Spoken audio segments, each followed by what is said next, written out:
Semua ini bermula dari rasa penasaran yang seharusnya aku bunuh sejak awal di hari pemakaman kakekku yang penuh misteri di sebuah desa terpencil di Jawa Tengah. Saat aku menemukan sebuah laci kayu jati tua di ruang kerjanya yang baunya seperti campuran kemenyan dan debu abadi. Laci itu dipaku mati dengan 7 paku berkarat, seolah ada sesuatu di dalamnya yang meronta ingin keluar, atau justru kakekku ingin memastikan tidak ada satupun dari kami yang bisa melihat isinya. Namun rasa ingin tahuku mengalahkan rasa hormatku pada wasiatnya yang melarang siapapun menyentuh barang-barangnya. Setelah linggis kecil itu berhasil mencongkel kayu yang merintih kesakitan, aku tidak menemukan perhiasan atau surat wasiat, melainkan sebuah peta usang dari kulit binatang yang teksturnya aneh, mirip kulit manusia, dengan guratan urat yang masih terlihat jelas di bawah cahaya lampu yang berkedip-kedip. Di tengah peta itu, terdapat satu titik merah pekat yang tampak seperti noda darah segar, meski aku tahu itu sudah berusia puluhan tahun. Tepat di titik itu tertulis dengan kaligrafi kasar yang bergetar, sebuah nama yang membuat bulu kuduku berdiri. Sekte Keluarga Bahagia. Sebuah nama yang terdengar manis, namun terasa seperti racun di lidah. Titik itu berada jauh di dalam jantung hutan terlarang yang bahkan tidak terdaftar di Google Maps atau peta kehutanan manapun.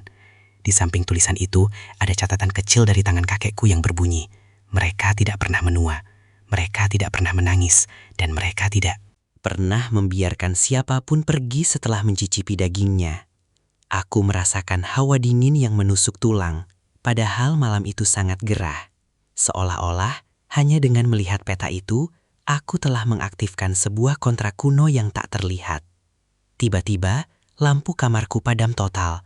Dan dalam kegelapan itu, aku bersumpah mendengar suara bisikan ribuan orang yang tertawa serempak dari kejauhan. Hutan yang jaraknya ratusan kilometer dari rumahku. Seolah mereka menyambut kepulanganku ke sebuah keluarga yang tidak pernah aku inginkan. Namun anehnya, kakiku mulai melangkah sendiri, mengemasi tas dan menyiapkan mental untuk menuju neraka yang mereka sebut surga. Tanpa tahu bahwa setiap langkahku menuju hutan itu adalah langkah menuju liat kuburku sendiri yang sudah mereka gali sejak aku lahir. Perjalanan menuju koordinat di peta itu membawaku ke sebuah desa terakhir yang namanya bahkan sudah terhapus dari papan petunjuk jalan yang berkarat di pinggir jalur pendakian. Saat aku sampai di sana, suasana terasa sangat mencekam, karena tidak ada satupun anak kecil yang bermain di halaman rumah. Dan para orang tua hanya duduk di teras sambil menatapku dengan mata yang penuh ketakutan bercampur benci. Aku mencoba bertanya pada seorang kakek yang sedang mengasah parang, tentang arah menuju hutan di balik lembah. Namun saat aku menyebut nama Keluarga Bahagia, tangannya mendadak berhenti bergetar, dan parang itu jatuh menghantam lantai batu dengan suara denting yang memilukan. Dia menatapku tajam lalu meludah ke tanah sambil berbisik dengan suara parau, bahwa tempat itu adalah lubang pembuangan nyawa, di mana waktu berhenti berputar. Dan setan memakai topeng senyuman manusia. Dia memohon padaku untuk berbalik arah sebelum matahari terbenam. Karena menurut keyakinan mereka, batas antara dunia ini dan wilayah sekte itu hanya berupa kabut tipis yang akan menghisap siapapun yang memiliki lubang di hatinya. Aku mengabaikan peringatan itu dan terus memacu langkahku melewati jalan setapak, yang perlahan menghilang di telan semak berduri yang tampak seperti kawat berduri alami, yang sengaja tumbuh untuk menghalangi jalan keluar. Saat aku melewati sebuah jembatan kayu yang sudah rapuh di atas sungai yang airnya berwarna hitam pekat seperti tinta, aku menyadari bahwa kompas di tanganku mulai berputar gila.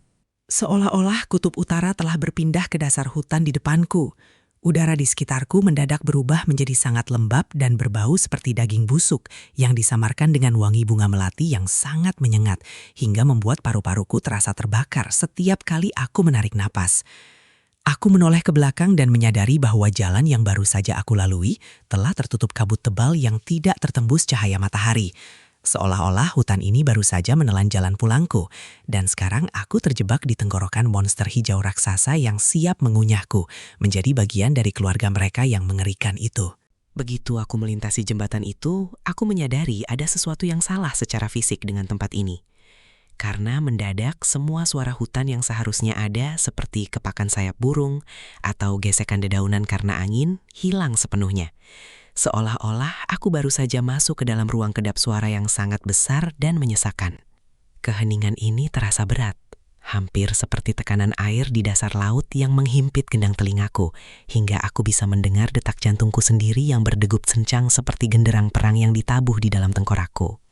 Saat aku mencoba berteriak, suaraku seperti ditelan oleh lumut-lumut tebal yang menyelimuti setiap batang pohon raksasa di sekelilingku. Pohon-pohon di sini tidak tampak seperti tumbuhan normal. Mereka memiliki bentuk yang bengkok dan terpelintir, menyerupai tubuh manusia yang sedang kesakitan, dengan akar-akar yang menonjol keluar dari tanah seperti urat nadi yang berdenyut pelan. Aku melihat seekor burung gagak yang hinggap di dahan rendah. Namun saat aku mendekat, aku menyadari bahwa burung itu tidak bergerak, bukan karena mati, tapi karena dia tampak seperti membeku dalam waktu. Matanya yang hitam legam menatapku tanpa berkedip, dan saat itulah aku mulai mendengar bisikan-bisikan halus yang entah berasal dari mana. Bisikan itu bukan berupa kata-kata yang jelas, melainkan suara tawa anak kecil yang tumpang tindih dengan isak tangis seorang wanita yang sangat aku kenal suaranya. Mirip sekali dengan mendiang ibuku yang memanggilku.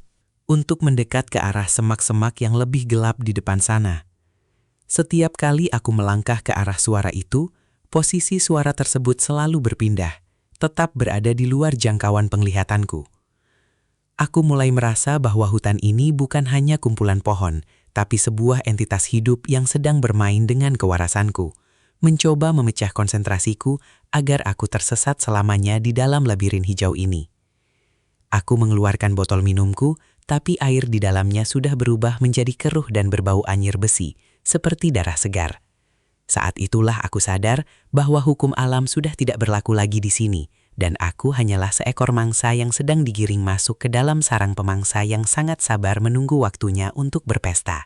Setelah berjam-jam bertarung dengan ilusi pendengaran, aku akhirnya sampai di sebuah pembukaan hutan yang sangat luas, dan di sana berdiri sebuah struktur yang tidak mungkin dibangun oleh manusia waras. Sebuah gerbang raksasa yang terbuat dari jalinan anyaman bambu kuning yang sudah mengering dan rambut manusia yang panjang terurai mengikat setiap sendinya yang paling mengerikan. Adalah puluhan topeng kayu yang dipaku di sepanjang tiang gerbang itu. Semuanya memiliki ukian wajah dengan mulut yang terbuka sangat lebar hingga ke telinga, menciptakan ekspresi tawa histeris yang sangat tidak alami di bawah cahaya senja yang merah darah. Di tengah gerbang itu tergantung sebuah papan kayu tua yang tulisannya tampak dibuat dari goresan kuku manusia yang dalam, berbunyi, "Selamat datang di rumah anakku, tinggalkan kesedihanmu di sini." Saat aku melangkah mendekat, aku mencium bau wangi bunga Kamboja yang mendadak menyeruak menutupi bau busuk yang tadi aku rasakan. Namun wangi itu sangat menyengat hingga membuat mataku perih dan berair. Aku melihat beberapa pasang sepatu usang dan pakaian lusuh yang tertumpuk rapi di bawah gerbang itu, seolah-olah orang-orang yang masuk ke sini memang telah meninggalkan identitas lama mereka untuk menjadi sesuatu yang lain sepenuhnya. Tiba-tiba angin bertiup kencang, membuat topeng-topeng kayu itu bergoyang dan saling berbenturan, menciptakan suara seperti tawa kering yang bersahut-sahutan di antara pepohonan. Di atas gerbang itu, aku melihat tengkorak-tengkorak hewan yang disusun sedemikian rupa, membentuk simbol lingkaran dengan mata di tengahnya, yang tampak terus mengikuti setiap gerak-gerikku. Aku merasa ada ribuan mata yang mengawasi dari balik kegelapan hutan di seberang gerbang ini. Namun aku tidak melihat satupun bayangan manusia yang bergerak, seolah-olah mereka semua sedang bersembunyi, menahan napas, menunggu aku melewati garis perbatasan itu. Kaki kananku gemetar hebat saat menyentuh tanah di bawah lengkungan gerbang. Namun entah kenapa ada dorongan gaib yang sangat kuat dalam diriku yang memaksaku untuk terus melangkah.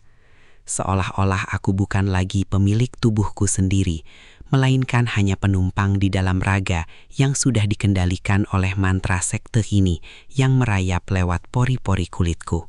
Begitu aku melewati gerbang itu, pemandangan di depanku berubah menjadi sebuah perkampungan yang sangat janggal dan sunyi, di mana puluhan rumah panggung berdiri berjejer, namun semuanya memiliki satu kesamaan yang mengerikan, yaitu tidak ada satupun jendela yang terpasang pada dinding-dinding kayu hitamnya.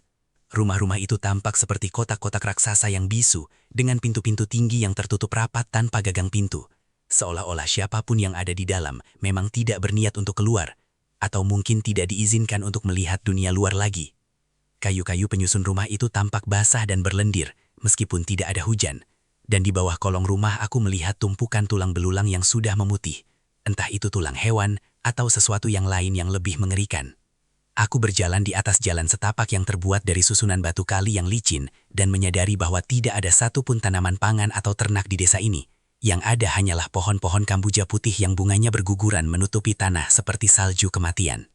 Bau wangi yang tadi aku hirup kini berubah menjadi bau apak yang menyesakkan dada, seperti bau kain kafan yang sudah lama terkubur di bawah tanah. Aku sempat berhenti di depan salah satu rumah terbesar dan menempelkan telingaku ke dinding kayunya yang dingin. Dan saat itulah, jantungku hampir copot karena aku mendengar suara garukan kuku yang sangat halus dari balik dinding itu, diikuti oleh suara bisikan ribuan orang yang sedang merapal. Dalam bahasa yang tidak pernah aku dengar, suaranya datar, tanpa emosi, dan sangat monoton, seperti mesin yang sedang bekerja di tengah desa. Terdapat sebuah sumur tua dengan air yang meluap keluar. Namun, airnya berwarna merah gelap dan kental, seperti sirup yang mengalir pelan menuju akar-akar pohon beringin raksasa di dekatnya. Aku merasa terjebak di dalam sebuah museum kematian, di mana setiap rumah menyimpan mayat hidup yang sedang menunggu instruksi untuk bangkit. Dan saat aku menoleh ke arah salah satu pintu rumah yang perlahan berdecit terbuka, aku menyadari bahwa aku sudah terlambat untuk bersembunyi, karena sosok-sosok tanpa ekspresi mulai muncul dari kegelapan dalam rumah tersebut. Pintu rumah besar di ujung jalan itu terbuka sepenuhnya, dan dari kegelapan dalamnya melangkah keluar seorang pria tua yang penampilannya sangat kontras dengan lingkungan desa yang busuk ini. Dia mengenakan jubah putih bersih tanpa noda sedikit pun. Rambutnya yang panjang seputih perak terurai rapi, dan wajahnya memancarkan ketenangan yang sangat dalam, hampir seperti wajah seorang suci dalam lukisan kuno. Namun saat matanya yang berwarna abu-abu pucat menatap tepat ke arahku, aku merasakan sensasi seperti disiram air es, karena di balik keramahan itu ada kekosongan yang tidak berdasar, seolah-olah aku sedang menatap ke dalam lubang hitam yang siap menelan seluruh eksistensiku. Orang-orang desa yang tadinya keluar dari rumah tanpa jendela itu langsung berlutut serempak di atas tanah yang becek, tanpa memedulikan pakaian mereka yang kotor. Mereka menunduk begitu dalam hingga dahi mereka menyentuh akar pohon beringin, sementara mulut mereka mulai menggumamkan satu kata berulang-ulang, yaitu ayah, ayah, ayah, dengan nada yang sangat rendah dan bergetar. Pria itu duduk di sebuah kursi kayu besar yang dihiasi dengan ukiran tangan manusia yang sedang merangkak ke atas, membentuk sandaran tahta yang megah sekaligus menjijikkan. Dia tersenyum padaku, sebuah senyum yang sangat lebar hingga menampakkan deretan gigi yang terlalu putih dan terlalu rapi untuk pria seusianya.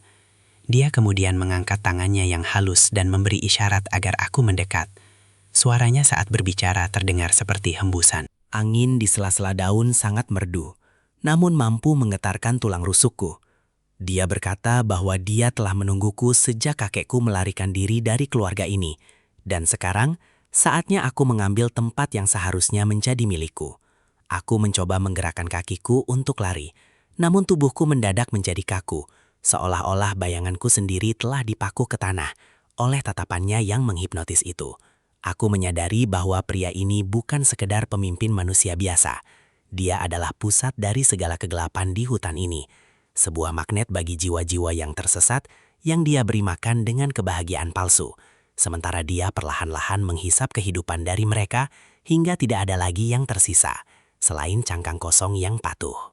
Tanpa bisa melawan, aku digiring masuk ke dalam balai desa yang luas, di mana sebuah meja panjang dari kayu jati utuh telah dipenuhi dengan piring-piring tanah liat yang mengepulkan uap panas. Namun aroma yang keluar bukan bau masakan biasa, melainkan wangi bunga melati yang sangat kuat bercampur dengan aroma daging yang dibakar dengan sangat lama hingga menjadi sangat empuk. Ayah duduk di ujung meja dan memintaku duduk di samping kanannya, sementara puluhan pengikutnya duduk berjejer dengan rapi mengenakan pakaian serba hitam yang menutupi seluruh tubuh mereka, kecuali wajah mereka yang tetap mempertahankan senyum kaku yang sama. Ayah mengambil sepotong daging berwarna gelap yang tampak berminyak dan menaruhnya di piringku, sambil berbisik bahwa ini adalah anugerah dari bumi yang diberikan bagi mereka yang telah menyerahkan segala duka karena rasa lapar yang tak tertahankan akibat perjalanan panjang. Aku mencoba mencicipi sedikit daging itu, dan seketika rasa manis yang sangat intens meledak di mulutku.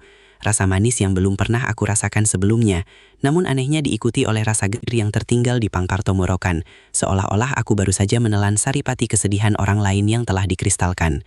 Aku melihat orang-orang di sekelilingku mulai makan dengan sangat lahap, tetapi mereka tidak menggunakan sendok, melainkan mencabik daging itu dengan tangan kosong, hingga darah merah kehitaman membasahi jari-jari dan dagu mereka, sambil tetap tertawa kecil, seolah-olah mereka Sedang merayakan kemenangan besar di tengah pesta itu, aku menyadari ada keanehan pada setiap orang yang ada di sana. Karena mereka semua makan tanpa berkedip sedikit pun, seolah-olah kelopak mata mereka telah dihilangkan atau sengaja dijahit agar selalu terbuka lebar. Tiba-tiba, aku merasa pandanganku mulai goyang, dan suara tawa mereka berubah menjadi dengungan lebah yang sangat bising di dalam telingaku. Aku melihat ke arah piringku kembali, dan kali ini aku melihat ada sebuah gigi manusia yang terselip di antara serat-serat daging manis itu. Jantungku seakan berhenti berdetak saat menyadari bahwa apa yang kami makan bukan berasal dari hewan ternak, melainkan dari anggota keluarga lain yang sudah tidak lagi berguna bagi ayah. Dan saat aku mencoba memuntahkannya, ayah memegang tanganku dengan sangat erat sambil terus tersenyum dan berkata, "Habiskan anakku, karena kebahagiaan sejati membutuhkan pengorbanan yang nyata." Efek dari daging manis itu mulai memudar dan digantikan oleh rasa mual yang hebat saat aku mencoba berdiri untuk melarikan diri dari meja perjamuan terkutuk itu. Namun, seorang wanita muda yang duduk di seberangku tiba-tiba menarik ujung bajuku dengan gerakan yang sangat halus. Dia tampak sangat cantik dengan gaun hitam yang elegan, namun matanya memancarkan kepedihan yang sangat kontras dengan senyum lebar yang dipaksakan di wajahnya. Aku mencoba membisikkan pertanyaan padanya tentang di mana jalan keluar yang paling aman, namun dia hanya menggelengkan kepala pelan sambil membuka mulutnya seolah ingin mengatakan sesuatu yang sangat penting. Saat itulah, aku melihat pemandangan yang membuat jiwaku terguncang hebat, karena di dalam mulutnya yang terbuka, tidak ada lagi lidah yang utuh, melainkan hanya gumpalan daging kasar yang sudah mengering dan penuh bekas luka jahitan yang amat kasar. Dia tidak bisa bicara, karena kemampuannya untuk bersuara telah dicuri secara paksa. Aku menoleh ke arah orang-orang lain di meja itu, dan satu persatu mereka mulai membuka mulut, menunjukkan rongga mulut yang kosong dan cacat, seolah-olah lidah mereka adalah tumbal pertama yang harus diberikan kepada ayah, agar mereka tidak bisa lagi menceritakan kebenaran kepada dunia luar. Ayah yang melihat kegelisahanku hanya tertawa kecil sambil mengelap noda darah di sudut bibirnya dengan sapu tangan sutra putih. Dia menjelaskan bahwa kata-kata adalah sumber dari segala kebohongan dan penderitaan manusia, sehingga untuk mencapai kebahagiaan abadi, seseorang harus merelakan suaranya, agar hanya doa dan pujian bagi keluarga yang tersisa di dalam hati mereka. Aku merasa tanganku meraba leherku sendiri, membayangkan bilah pisau berkarat yang mungkin sudah disiapkan di balik jubah putih ayah untuk melakukan hal yang sama padaku. Wanita itu kemudian menggenggam tanganku dengan sangat kencang, hingga kukunya melukai kulitku, seolah memberi isyarat bahwa kematian jauh lebih baik daripada hidup tanpa suara di desa ini.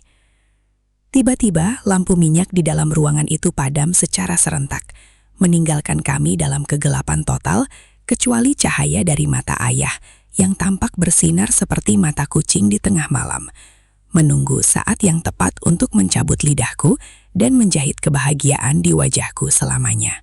Kegelapan total itu tidak berlangsung lama, karena tiba-tiba terdengar suara dentuman lonceng bambu raksasa yang bergema dari arah pohon beringin di luar sana.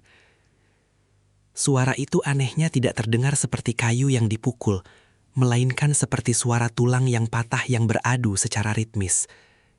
Satu persatu, pengikut ayah berdiri dari kursi mereka dengan gerakan yang sangat sinkron layaknya sekumpulan boneka yang digerakkan oleh satu benang yang sama. Mereka mulai berjalan keluar dari balai desa dengan langkah yang diseret, menciptakan suara gesekan yang memilukan di atas lantai kayu. Aku dipaksa berdiri oleh dua orang pria bertubuh kekar yang tangannya terasa dingin seperti mayat yang baru keluar dari lemari pendingin.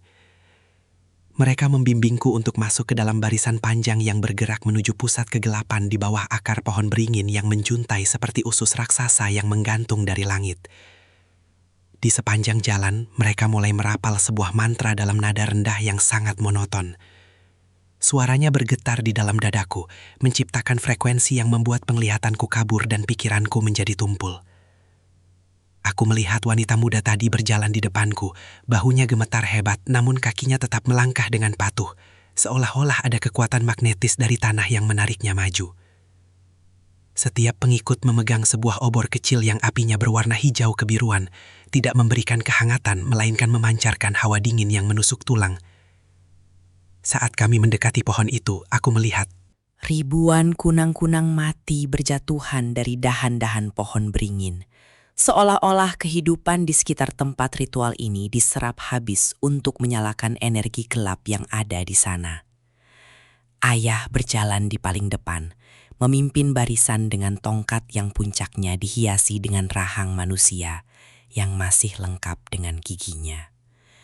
Dia tidak menoleh sedikit pun, namun aku bisa merasakan tawanya bergema di dalam kepalaku tanpa dia perlu membuka mulut. Setiap langkah yang aku ambil terasa semakin berat, seolah-olah tanah di bawahku berubah menjadi lumpur hisap yang ingin menelan identitasku sepenuhnya.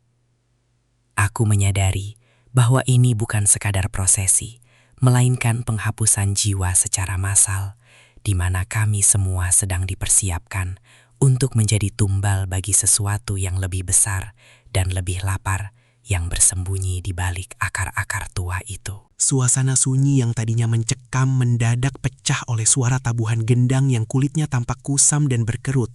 Sebuah instrumen yang aku curigai dibuat dari kulit makhluk yang bukan hewan. Suaranya berdentum kencang mengikuti detak jantung yang terpacu cepat di tengah lingkaran obor biru itu. Beberapa pria mulai melompat ke tengah dengan mengenakan topeng hewan yang sangat mengerikan.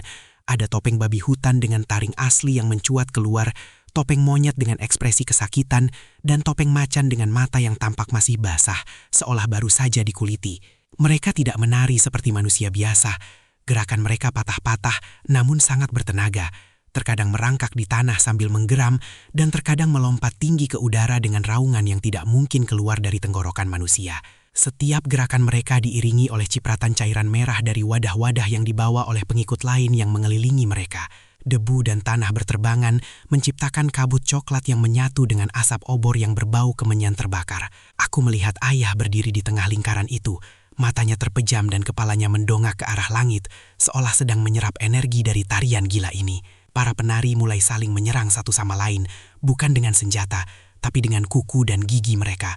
Mereka mencabik jubah hitam satu sama lain hingga robek, menunjukkan kulit mereka yang dipenuhi tato simbol okultisme yang tampak bercahaya redup dalam kegelapan. Aku merasa mual saat Menyadari bahwa tarian ini adalah bentuk simulasi perburuan, di mana manusia adalah mangsanya dan hewan-hewan ini adalah pemangsanya. Tawa ayah akhirnya pecah, terdengar sangat melengking, mengalahkan suara gendang. Sementara para penari topeng itu mulai mendekat ke arah barisan penonton, termasuk ke arahku. Mereka mengendus-endus udara dengan gerakan hidung yang rakus, seolah sedang mencari bau ketakutan yang paling segar untuk mereka santap. Aku berusaha mundur, namun orang-orang di belakangku menahan pundakku dengan kuat, memaksa aku tetap di tempat untuk menyaksikan bagaimana peradaban manusia benar-benar runtuh di depan mataku, digantikan oleh kegelapan purba yang haus darah. Ritual tarian itu mendadak berhenti total saat ayah mengangkat tangannya yang pucat, dan suasana kembali menjadi sunyi senyap, kecuali suara napas berat para penari topeng yang masih berlumuran keringat dan tanah. Ayah kemudian memanggil seorang pemuda dari barisan penonton. Seorang pemuda yang aku lihat tadi makan dengan sangat lahap di meja perjamuan. Dia maju dengan langkah ringan, hampir seperti melayang, dan di wajahnya terpampang senyum paling tulus, sekaligus paling mengerikan yang pernah aku lihat. Ayah membimbingnya ke sebuah lubang yang sudah digali tepat di bawah akar pohon beringin. Lubang itu gelap dan dalam, tercium bau tanah basah yang bercampur dengan bau bangkai yang sangat tajam. Pemuda itu tanpa ragu sedikit pun turun ke dalam lubang itu dan berbaring dengan tenang, seolah sedang bersiap untuk tidur di kasur yang empuk. Ayah mulai mengambil segenggam tanah dan menaburkannya ke wajah pemuda itu sambil membisikkan doa-doa dalam bahasa kuno yang membuat dadaku terasa seperti dihantam palu godam.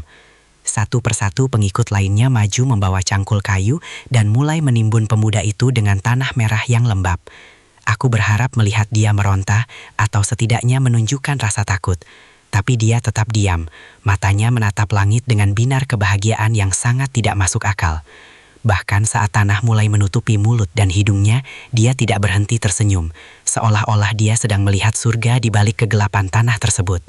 Suara gesekan tanah yang menimbun tubuh manusia. Hidup itu terdengar seperti suara kunyahan raksasa yang sangat lambat. Aku ingin berteriak dan menghentikan kegilaan ini, tapi suaraku seolah tersangkut di tenggorokan. Saat aku melihat akar-akar pohon beringin mulai bergerak pelan, seolah-olah akar-akar itu adalah tentakel hidup yang merayap masuk ke dalam timbunan tanah untuk menghisap saripati kehidupan dari pemuda yang baru saja dikubur itu. Ayah kemudian menoleh ke arahku dengan tatapan yang sangat dingin dan berkata bahwa bumi sudah menerima persembahannya. Dan sekarang bumi sedang merasa sangat lapar, menungguku untuk menjadi bagian dari kebahagiaan abadi yang sama. Dunia di sekitarku mendadak berputar hebat saat ayah perlahan melangkah mendekat ke arahku dengan gerakan yang sangat anggun namun mematikan, seperti seekor predator yang tahu bahwa mangsanya sudah tidak punya tempat lagi untuk lari. Dia mengulurkan tangannya yang halus ke arah wajahku, dan saat ujung jarinya yang sedingin es menyentuh pipiku, aku merasakan sengatan listrik yang menyakitkan yang menjalar hingga ke tulang belakangku. Dia berbisik dengan suara yang sangat lembut, hampir seperti nyanyian pengantar tidur, bahwa pengorbanan yang baru saja aku lihat hanyalah pembuka, karena bumi membutuhkan darah dari garis keturunan yang sama dengan kakekku untuk benar-benar merasa puas. Seketika itu juga, rasa pusing akibat daging manis yang tadi aku makan menghilang sepenuhnya, diganti oleh adrenalin ketakutan yang luar biasa yang membuat seluruh indraku menjadi sangat tajam. Aku melihat orang-orang di sekelilingku mulai bergerak, menyempitkan lingkaran mereka, menutup semua celah pelarian dengan tatapan mata yang kosong, namun penuh rasa lapar. Ayah berkata bahwa besok pagi, saat matahari pertama menyentuh dahan beringin ini, aku akan merasakan kebahagiaan yang sesungguhnya. Kebahagiaan di mana aku tidak perlu lagi berpikir, tidak perlu lagi merasa sakit, dan tidak perlu lagi menjadi manusia. Dia menyebutnya sebagai proses penyucian, namun aku tahu itu adalah istilah halus untuk pembantaian jiwa. Aku melihat ke arah lubang tempat pemuda tadi dikubur, dan aku bersumpah melihat tanah di atasnya berdenyut. Pelan, seolah-olah ada jantung raksasa yang mulai berdetak di bawah sana. Ayah kemudian memberi isyarat kepada dua orang pria bertopeng babi untuk membawaku menuju rumah tanpa jendela yang paling besar yang terletak tepat di belakang tahtanya. Rumah itu tampak seperti mulut raksasa yang terbuka, siap menelanku hidup-hidup ke dalam kegelapan abadi. Aku mencoba memberontak, namun otot-ototku terasa lemas, seolah-olah mantra yang dia ucapkan telah mengubah darahku menjadi timah yang berat. Aku hanya bisa menatap langit malam yang tanpa bintang, menyadari bahwa malam ini mungkin adalah malam terakhirku sebagai manusia, sebelum aku dipaksa menjadi bagian dari keluarga terkutuk ini. Saat tangan dingin para penjaga bertopeng itu mencengkeram lenganku, sebuah kekuatan purba yang berasal dari insting bertahan hidup paling dasar mendadak meledak di dalam dadaku. Aku tidak tahu dari mana datangnya, tapi aku berhasil menyentakkan tubuhku hingga pegangan mereka terlepas. Lalu dengan sisa tenaga yang aku miliki, aku menghantamkan kepalaku ke wajah salah satu penjaga hingga terdengar suara retakan kayu. Topeng yang pecah bercampur dengan teriakan kesakitan yang sangat manusiawi. Aku lari sekencang-kencangnya, menembus barisan orang-orang yang berdiri kaku layaknya patung-patung lilin yang mulai meleleh di bawah panasnya obor biru. Aku tidak lagi peduli pada rasa sakit akibat duri-duri hutan yang menyabit wajahku atau akar-akar pohon yang mencoba menjegal langkahku di setiap meter perjalanan yang mengerikan. adalah mereka tidak mengejarku dengan teriakan atau amarah, melainkan hanya berdiri diam sambil tetap mempertahankan senyum lebar mereka di bawah cahaya api yang menari-nari. Aku menoleh ke belakang sekilas dan melihat ayah masih berdiri tenang di bawah pohon beringin. Tangannya terangkat seolah sedang melambai, mengucapkan selamat jalan pada mangsa yang dia tahu tidak akan pernah bisa benar-benar pergi. Aku terus memacu kakiku melewati rumah-rumah tanpa jendela yang kini tampak seperti barisan peti mati raksasa yang menertawakan usahaku untuk bebas dari dalam rumah-rumah itu.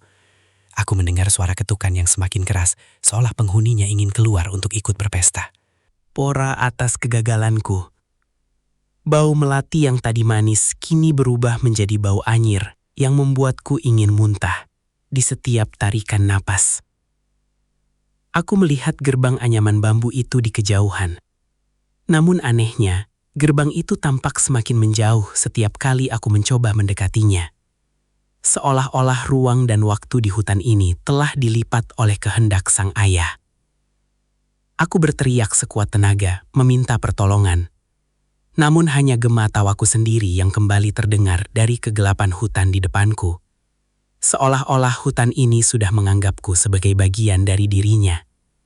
Dan setiap tetes keringat serta darah yang jatuh ke tanah adalah upeti yang mengikat jiwaku selamanya di tempat terkutuk ini.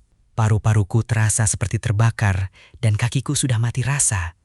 Namun aku terus memaksa tubuhku menembus semak belukar yang semakin rapat, hingga aku merasa sedang berenang di dalam lautan duri dan daun tajam yang terus menyayat kulitku.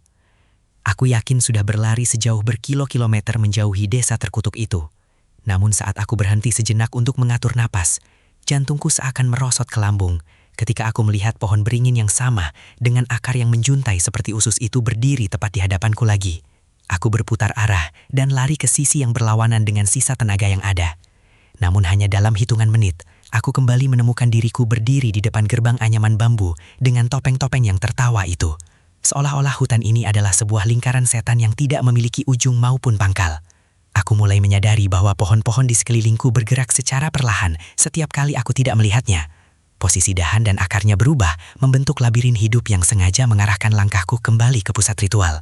Aku jatuh tersungkur di atas tanah yang lembab, dan saat itulah aku merasakan tanah itu berdenyut kuat di bawah telapak tanganku. Seolah-olah aku sedang menyentuh kulit dari makhluk raksasa yang sedang bernapas. Suara tawa ayah kini terdengar sangat dekat, bukan lagi di kejauhan, tapi seolah-olah dia berbisik tepat di lubang telingaku, memberitahuku bahwa tidak ada gunanya lari dari kebahagiaan, karena kebahagiaan adalah penyerahan diri yang Total. Aku melihat kunang-kunang mati yang tadi aku lihat, kini mulai bercahaya merah redup dan terbang mengelilingiku, membentuk sangkar cahaya yang menyesakkan. Aku mencoba menggali tanah dengan tangan kosong, berharap bisa bersembunyi di dalamnya. Namun, akar-akar kecil mulai merayap keluar dari tanah dan melilit pergelangan kakiku dengan sangat erat, seperti tangan-tangan mungil yang menarikku untuk tetap tinggal. Hutan ini bukan lagi sebuah tempat, tapi sebuah penjara tanpa dinding yang sudah menyatu dengan aliran darahku. Aku menyadari bahwa kakekku dulu tidak pernah benar-benar melarikan diri. Dia hanya dilepaskan agar suatu hari nanti dia bisa mengirimkan penggantinya kembali ke sini. Dan malam ini, pengganti itu adalah aku, yang sekarang hanya bisa terduduk lemas, menunggu takdir menjemputku di tengah labirin hijau yang haus jiwa ini. Rekaman ini ditemukan oleh tim pencari di kedalaman hutan yang bahkan tidak memiliki nama, dalam kondisi lensa yang retak dan tertimbun lumut. Seolah-olah kamera ini sengaja dikubur untuk menunggu seseorang menemukannya. Di detik-detik terakhir, rekaman suara nafasku yang tadinya memburuh karena ketakutan, perlahan-lahan berubah menjadi sangat tenang, hampir tidak terdengar di tengah keheningan hutan yang mematikan itu. Kamera terjatuh ke tanah, menunjukkan sudut pandang yang miring ke arah kaki-kaki telanjang yang berdiri melingkar di sekelilingku. Aku tidak lagi berteriak, aku tidak lagi menangis. Dalam kegelapan yang remang itu, cahaya obor biru terpantul di lensa kamera, memperlihatkan bayangan ayah yang membungkuk di depanku. Tangannya yang pucat memegang sebilah jarum besar yang terbuat dari tulang dan benang hitam yang tampak seperti rambut manusia. Dia berbisik dengan nada yang sangat penuh kasih sayang, bahwa sekarang saatnya untuk mengukir senyuman yang tidak akan pernah pudar. Layar kamera mulai mengalami distorsi hebat saat suara gesekan jarum yang menembus kulit terdengar sangat jelas, diikuti oleh suara gumaman pujian dari ratusan pengikutnya yang semakin keras dan ritmis. Aku melihat wajahku sendiri terpantul di pecahan lensa. Wajah yang tadinya penuh ketakutan, kini perlahan-lahan ditarik paksa menjadi sebuah senyuman lebar yang mengerikan. Air mataku mengalir, namun mulutku tetap dipaksa terbuka dalam tawa bisu yang abadi. Ayah berkata, "Lihatlah anakku, sekarang kau benar-benar..." Bahagia. Rekaman itu berakhir dengan suara tawa kecilku yang terdengar sangat datar dan asing. Seolah-olah jiwaku sudah benar-benar meninggalkan raga ini. Kamera kemudian mati, menyisakan kegelapan total dan sebuah pesan terakhir yang muncul di layar. Bagi siapapun yang menonton ini, kami menunggumu di sini, di rumah, di mana kesedihan tidak lagi diizinkan untuk ada. Jangan mencari kami, karena kami yang akan menemukanmu saat kau mulai merasa kesepian di dunia luar sana. Selamat datang di keluarga kami.